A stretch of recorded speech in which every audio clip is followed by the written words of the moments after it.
Hey guys, my name is Javier Antunez, owner of Tattooed Theory. We're doing Tattooed Theory Tuesdays, where we give tips and tricks on everything I've learned in the past 15 years that could possibly help you out with your career. Sometimes the smallest things actually end up being the lifesaver, so to speak. So, one thing I get asked the most is stencils and how to make them last longer. I get asked a lot for like the larger projects, like the 8-hour pieces and stuff like that. How do I make the stencils last for the majority of the tattoo? Now, we have awesome products like the Stencil Anchor, Electrum, and Stencil Stuff. Each one is fantastic in their own right for their own individual purposes. But the key actually is, for me, the amount of green soap you put in your squeeze bottle. The soap itself actually ends up washing off the stencil a lot faster than you actually want it to.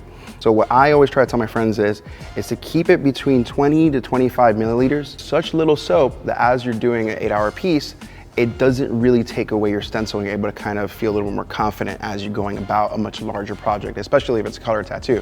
Because when it's a color tattoo, it gets a little bit messier with like more smearing of ink everywhere. So you definitely want to kind of try to keep your soap consistency more towards a minimum.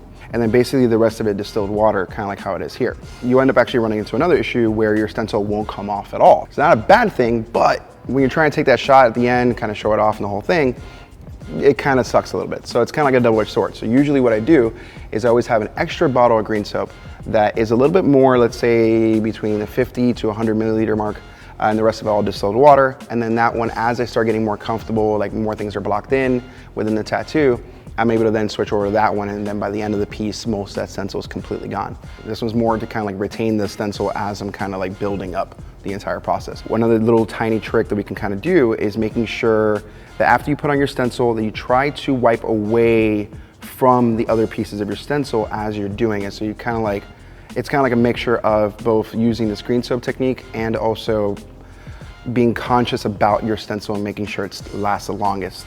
If you guys have any ideas or any tips and tricks that you guys want us to try to tackle and help out the rest of the community, make sure to leave a comment below and we'll check you out there. All these products you can also find at darklab.com.